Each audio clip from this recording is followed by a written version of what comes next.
Welcome to the Veridion Briefing. I am Sloan Mercer with the Veridion Group, a private intelligence and security consultancy. This is a special edition, and today we are going deep on a single individual who our analysts rank as the most dangerous living terrorist actor on the planet. His name is Saif al-Adel. Most people have never heard of him, and that is precisely what makes him dangerous.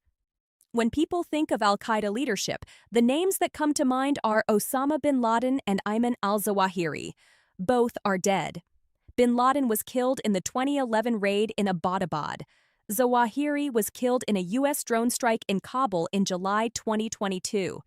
Those events created the impression in many people's minds that al-Qaeda's senior leadership had been effectively decapitated, that the organization was leaderless, fragmented, and fading into irrelevance.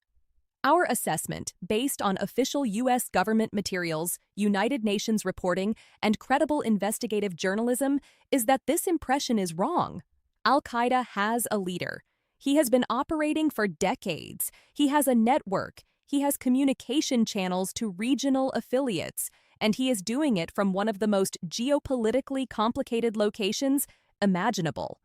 Let me tell you who he is. Saif al-Adel is Egyptian. He is part of al-Qaeda's Egyptian-dominated senior leadership cohort, the same national grouping that produced both bin Laden's closest advisors and Zawahiri himself. The FBI formally describes him as a senior al-Qaeda leader and the leader of something called the Hidden Committee. That name is significant. It references the Battle of Hattin in 1187, where Saladin defeated Crusader forces. The name suggests a body with strategic or military decision-making functions, though the committee's specific membership, authorities, and operational responsibilities remain unclear in any publicly available source. What is clear is Saif al-Adel's history. He was part of al-Qaeda's inner circle during the Afghanistan period. Multiple credible sources place him in proximity to bin Laden during training camp operations. He is under U.S. indictment in connection with the 1998 embassy bombings in Kenya and Tanzania, the same attacks that also implicated several of his closest associates. He has been on the FBI's most wanted list for years. The U.S. State Department has offered a reward of up to $10 million for information leading to his capture through the Rewards for Justice program. This is not someone who appeared recently. This is someone who has been at or near the top of al-Qaeda for over 2 decades and has survived every leadership disruption the organization has experienced. Now let me address the part of this story that makes it genuinely complicated. Where he is. U.S. government materials consistently describe Saif al-Adel as Iran-based. The FBI says it. The State Department says it. Treasury Department designations reference Iran-based al-Qaeda facilitation networks. And this is not just about Saif al-Adel individually. There is a documented pattern of senior al-Qaeda figures operating from or through Iranian territory. His closest associates in what we call the Iran-linked senior cadre include 2 figures who are now dead, but whose stories tell you a great deal about how this network operates. Abu Muhammad al-Masri, whose real name was Abdullah Ahmed Abdullah, was al-Qaeda's number 2 at the time of his death. He was killed in Tehran in August 2020, not in a U.S. strike. He was assassinated on the streets of Tehran. Reuters' investigative reporting, corroborated by U.S. government officials speaking on background, confirmed the location and the circumstances. Photographic authentication from reputable outlets placed Abu Muhammad al-Masri alongside Saif al-Adel within the Iran-based senior cadre. The second figure is Abu al-Khair al-Masri, another senior al-Qaeda leader who had been based in Iran before relocating to Syria. He was killed in a U.S. airstrike in Syria in February 2017. His movement from Iran to Syria is analytically important because it demonstrates that Iran-based presence was not necessarily a permanent constraint. These figures could and did move. Here is where it gets contested. Iran formally and categorically denies the presence of al-Qaeda leaders, including Saif al-Adel, on Iranian territory. This is not an ambiguous diplomatic position. It is a direct, explicit denial communicated through formal channels. This creates what analysts call a fundamental tension in the assessment. On one side, You have consistent Western government assertions backed by designations, indictments, and investigative journalism. On the other side, you have a sovereign state's official denial. In an open-source intelligence environment where we do not have access to classified collection, that tension cannot be fully resolved. What we can say is that the evidence for the Iran-based cadre is strong. Multiple independent sources, official U.S. government materials, United Nations reporting, Reuters journalism with photographic corroboration all point in the same direction. The Iranian denial introduces material uncertainty into location-dependent assessments, but it does not, by itself, invalidate the weight of evidence from the other side. Now let me explain how Saif al-Adel's network is structured, because this is where the intelligence picture gets genuinely interesting. Our assessment identifies 4 distinct layers. The first layer is the historical core leadership cohort. This is Saif al-Adel's relationship to bin Laden, to Zawahiri, to Abu Hafs al-Masri, who was al-Qaeda's military chief before being killed in 2001, and to other founding-era figures. This layer establishes his organizational seniority and his longevity within the movement. It is well documented and receives high confidence. The second layer is the Iran-linked senior cadre I just described. Abu Muhammad al-Masri, Abu al-Khair al-Masri, and associated figures who were co-located in Iran with similar organizational status. This layer establishes the geographic and operational context for Saif al-Adel's current position. It also receives high confidence based on multiple independent sources, despite Iranian denials. The third layer is where the assessment becomes more uncertain, and it is arguably the most important one. This is the affiliate-facing intermediary network, specifically the connection between Saif al-Adel and al-Qaeda in the Arabian Peninsula, AQAP, which operates primarily in Yemen. The most detailed public account of this connection comes from United Nations Analytical Support and Sanctions Monitoring Team reporting from December 2024. According to that report, member states assessed that AQAP's current leader, Saad bin Atef al-Awlaki, likely retained communication with Saif al-Adel. The same report identifies 2 AQAP veterans, Ibrahim al-Kosi and Ibrahim al-Bana, as linked to Saif al-Adel and described as facilitating communication between AQAP and al-Qaeda core leadership. There is one more name in this layer that demands attention: Khaled Zidane. The UN report identifies Khaled Zidane as Saif al-Adel's son and describes him as a link between AQAP and core leadership. The report indicates Khaled Zidane died in March 2024. Think about what that means. If the reporting is accurate, Saif al-Adel was using his own son as a communication channel between himself and one of al-Qaeda's most operationally capable regional branches. The son's death in 2024 would represent not just a personal loss, but a disruption to a specific command and control mechanism. It raises immediate questions about how that communication channel has been replaced, if it has been replaced at all. Now, I need to be transparent about the confidence level here. These claims about AQAP communication channels come from member state contributions to the UN monitoring team, not from the monitoring team's own direct evidence collection. Member states provide intelligence assessments to the UN, and the monitoring team compiles and reports them. That is a different evidentiary standard than having multiple independent sources directly corroborating the same claim. The AQAP connection therefore receives moderate confidence, not high. The claims are credible and logically consistent, but they rest on derivative reporting rather than multi-source corroboration. The fourth layer is the Iran-based facilitation network.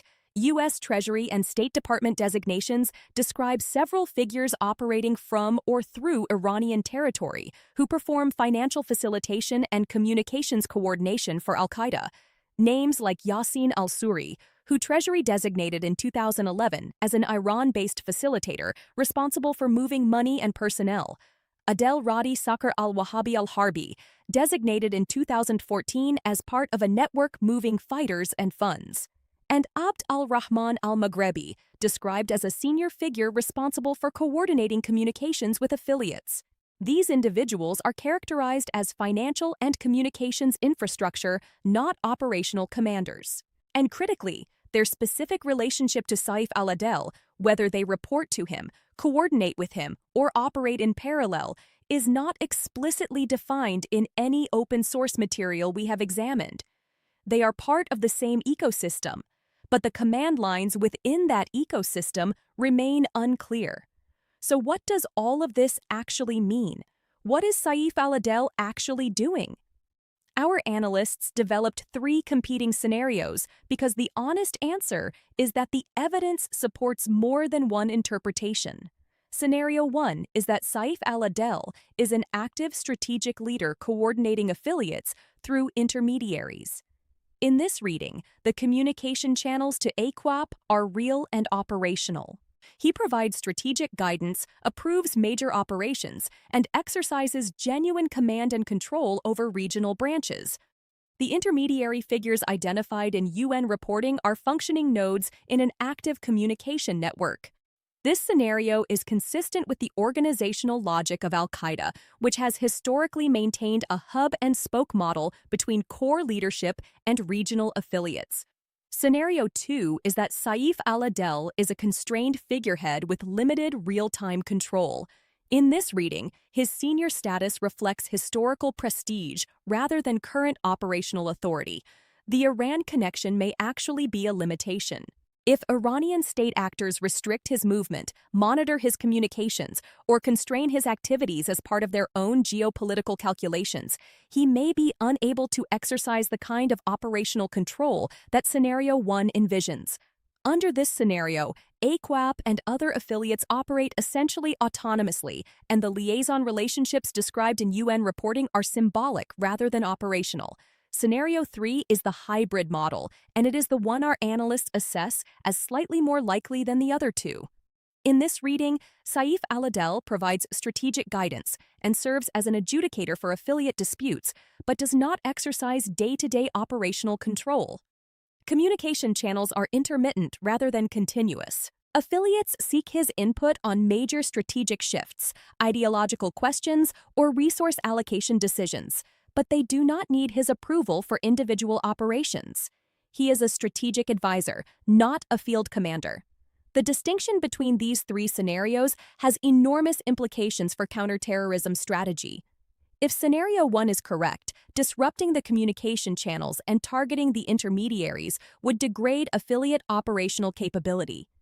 If Scenario 2 is correct, targeting Saif al-Adel personally would have limited operational impact because affiliates are already operating independently. If Scenario 3 is correct, the most effective approach is the most difficult one, disrupting the strategic guidance function while simultaneously pressuring affiliates at the regional level. Let me tell you what we do not know, because the gaps in this picture are as important as the confirmed information. We do not know the composition or authorities of the hidden committee. The FBI names it. No public source explains what it does, who sits on it, or what decisions it makes. We do not know the frequency, methods, or content of communication between Saif al-Adel and AQAP leadership.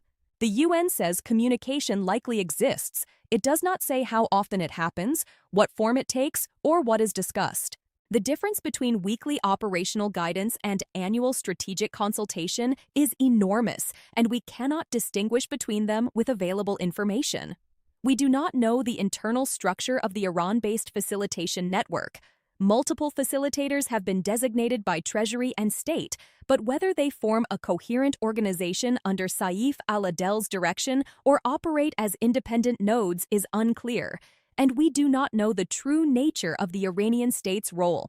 Whether Iran constrains, enables, or is indifferent to al-Qaeda activities attributed to its territory is one of the most consequential intelligence questions in counterterrorism, and it does not have a clear answer in open sources. So what does this mean looking forward? Al-Qaeda is not dead.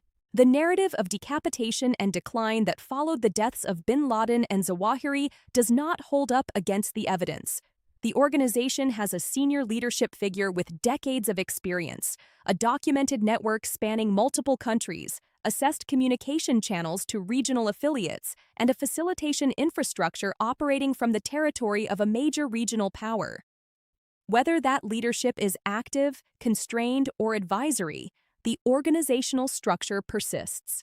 For corporate security professionals and risk managers, the implications are specific. If your organization operates in Yemen, East Africa, the Sahel, or South and Central Asia, the affiliate networks connected to Saif al-Adel's core leadership are operationally relevant to your threat environment. AQAP in Yemen, al-Shabaab in Somalia, JNIM in the Sahel. These organizations have their own local dynamics, but they also exist within a broader network that this assessment describes. Understanding the connection between local affiliate activity and global strategic direction is essential for accurate threat modeling. The indicators we are monitoring for changes in this assessment include new UN monitoring team reporting that either corroborates or fails to corroborate the AQAP communication claims, new U.S. government designations naming previously unidentified liaison figures, observable correlation between reported core leadership communications and subsequent shifts in affiliate operational patterns, and any new investigative journalism presenting documentary evidence regarding Saif al-Adel's current status and activities. That is the Veridion Briefing Special Edition on Saif al-Adel. The full targeting intelligence package with complete network mapping, source citations with reliability ratings, the collection and validation plan, and all supporting analysis is available through the Veridion Group. If your organization operates in regions affected by al-Qaeda affiliate activity and you want to understand how this assessment affects your specific risk exposure, visit veridiongroup.com/briefing to schedule a consultation with our analysts. I am Sloan Mercer with the Veridion Group. Stay informed, stay prepared.